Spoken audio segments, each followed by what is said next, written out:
Olá, pessoal! Hoje nós vamos conversar sobre o sistema endócrino, sistema muito importante. Esse sistema é formado por tecidos e por órgãos que secretam substâncias que são chamadas de hormônios. E essas substâncias, elas acabam interferindo no metabolismo, no funcionamento do nosso organismo.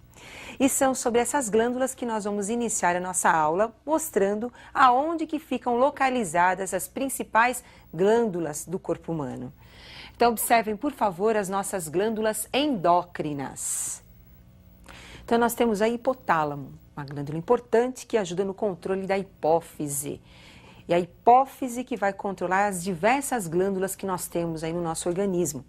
A hipófise é dividida em duas partes. A adenihipófise, que secreta os hormônios, e a neurohipófise, que recebe os hormônios do hipotálamo, mandando então as informações para os outros órgãos. Em seguida, vocês estão observando aí a tireoide. Essa glândula é muito importante porque controla o metabolismo do nosso organismo. Ela produz as tiroxinas T3 e T4. Em seguida, vocês estão observando a paratireoide. Essas glândulas menores, elas controlam a taxa de cálcio na corrente sanguínea. Tanto a paratireoide como a tireoide, elas são controladas pela hipófise. Então, na verdade, o hormônio produzido na hipófise, ele vai através da corrente sanguínea até a tireoide, até a paratireoide. E em seguida, nós vamos ter o funcionamento dessa glândula, a inibição da produção dos seus hormônios ou o estímulo da produção dos seus hormônios. Agora vamos observar as outras glândulas que nós temos no nosso organismo. Então nós temos o timo, glândula que ajuda na produção das células sanguíneas, células de defesa. Os nossos linfócitos são produzidos nessa glândula. A adrenal, encontrada acima dos rins. Essa glândula produz os hormônios que controlam também as características sexuais. Nós temos o pâncreas, uma glândula que produz a insulina, o glucagon, que ajuda no controle da taxa de glicose no sangue. E as glândulas femininas, nós temos aí os ovários. E as glândulas masculinas, nós temos aí o testículo. Essas diversas glândulas que nós mostramos, elas controlam, como eu já citei, muitas atividades que nós temos no nosso organismo. Doenças, como por exemplo a diabetes, é controlado pelo mau funcionamento da glândula, como no caso o pâncreas. Agora, como é que ocorre esse controle das glândulas? Existe um sistema de retroalimentação, que nós chamamos também de feedback. Uma glândula estimula uma outra glândula, um outro órgão, uma outra parte do nosso organismo. E essa outra parte estimulada, ou outro órgão estimulado, responde, como nós vamos verificar agora, à ação de duas glândulas, a hipófise e a tireoide. Então, observem a retroalimentação ou feedback entre essas glândulas. O hipotálamo, através do seu trato nervoso, estimula a hipófise, região anterior da hipófise, que nós chamamos de adenohipófise. E com isso, a hipófise começa a produzir um hormônio conhecido como TSH, hormônio tireototrófico. Esse hormônio, através da corrente sanguínea, chega até a glândula tireoide e estimula a glândula tireoide, fazendo com que essa glândula comece a produzir os seus hormônios, o T3 e o T4, que são conhecidos também como tiroxinas. Então, a tireoide começa a produzir as tiroxinas, T3 e T4. Esses hormônios atuam no metabolismo da célula, acelerando a sua atividade. E em seguida nós teremos a resposta da tireoide em relação à hipófise, inibindo a produção da hipófise. Essa resposta é o que nós chamamos de feedback ou retroalimentação. Então acompanhem, por favor. Os hormônios tireoidianos, o T3 e o T4, como a sua taxa foi aumentada na corrente sanguínea, devido ao estímulo da hipófise em relação à tireoide, eles agora inibem o hipotálamo. inibem o hipotálamo para que esse também venha a inibir a hipófise, diminuindo a produção do TSH. E com isso, nós teremos uma diminuição da produção dos seus hormônios tireoidianos, que é o T3 e o T4. Então, como nós acabamos de observar, a tireoide só começa a produzir os seus hormônios a partir do estímulo da hipófise.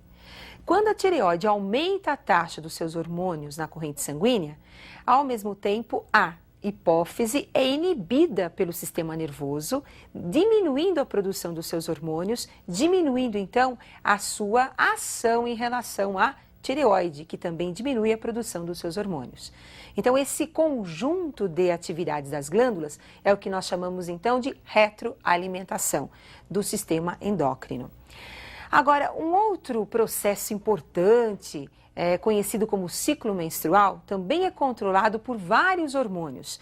Entre eles, nós temos os hormônios da hipófise e os hormônios ovarianos. E é sobre esse ciclo menstrual que nós vamos conversar agora. Então, observem os principais hormônios envolvidos no ciclo menstrual. Então, os hormônios da hipófise, nós temos o FSH, que é o hormônio folículo estimulante, e o LH, que é o hormônio luteinizante. Os hormônios do ovário, nós temos o estrógeno e a progesterona. O ciclo menstrual, normalmente, ele tem a duração de 28 dias. Durante esses 28 dias, ocorrem alterações nos ovários e no útero da mulher. Essas alterações são controladas por aqueles 4 hormônios que eu citei para vocês. Então, na verdade, o ciclo menstrual ele é dividido em 2 fases. A primeira fase, que é uma fase germinativa, e a segunda fase, que é uma fase secretória, uma fase de secreção dos hormônios, onde existe a preparação do útero para abrigar o embrião se ocorrer uma gravidez. Então, vamos conversar um pouquinho sobre a fase proliferativa do ciclo menstrual. Então, observem agora a ação do FSH, produzido pela hipófise no ovário. O primeiro dia da menstruação é o primeiro dia do ciclo menstrual. Então, nós vamos ter aí o FSH agindo nas células ovarianas, que são conhecidas como folículos. As mulheres apresentam de 600 mil a 1 milhão de folículos, que começam a passar por um amadurecimento a partir da sua menarca. Em seguida, o folículo começa a se desenvolver e começa a produzir o estrógeno, hormônio que vai inibir o FSH.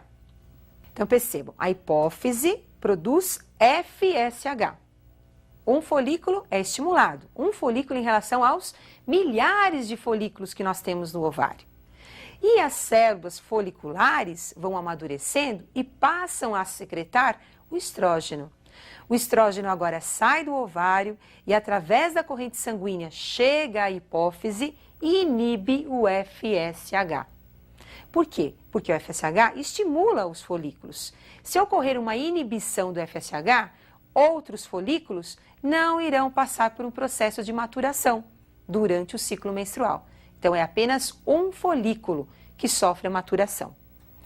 Em seguida, nós vamos ter agora a ação de um outro hormônio da hipófise. Observem, a hipófise agora produz o LH. Esse hormônio ajuda no processo de maturação do folículo, ocorrendo então agora a liberação do óvulo. Então, ele estimula a ovulação, a liberação do óvulo. Observem que isso está acontecendo na metade do ciclo. Nós temos um ciclo de 28 dias, então no 14º dia é onde nós vamos ter a eliminação do óvulo, que vai esperar o espermatozoide para ocorrer a fecundação, ou não. Após o 14º dia, o que nós vamos ter no ovário? Após a liberação do óvulo, nós vamos encontrar as células foliculares que restaram, que é chamado de corpo lúteo ou corpo amarelo, que passa a produzir um hormônio conhecido como progesterona. Então, o ciclo menstrual ele tem 28 dias. primeiro dia da menstruação é o primeiro dia do ciclo. Lembrando que na metade do ciclo, 14º dia, é o dia da ovulação. Então, é o dia fértil da mulher. Nesse 14º dia, o óvulo vai ser liberado e ele vai aguardar o espermatozoide, ocorrendo ou não a fecundação. Então, após o 14º dia, o útero agora está muito mais proliferativo, está muito mais desenvolvido devido à produção da progesterona e do estrógeno pelas células do corpo lúteo, do corpo amarelo. Então, nós vamos ter o desenvolvimento do endométrio, o desenvolvimento de vasos sanguíneos para abrigar o possível embrião, se ocorrer, obviamente, a fertilização. Então, agora vamos acompanhar as modificações no útero, como vocês vão observar a ação dos hormônios no desenvolvimento do útero. Então, observem, o endométrio, do primeiro dia da menstruação até o 14º dia da menstruação, ele vai se desenvolvendo. Vai ocorrendo aí a proliferação das células do útero. 14º dia, após a ovulação, observem que existe um desenvolvimento ainda mais acelerado do endométrio, acelerado pela progesterona e também pelo estrógeno. 28º dia, como não ocorreu a fecundação, nós vamos ter uma queda da progesterona devido à regressão do corpo lúteo e com isso nós vamos ter a descamação do útero.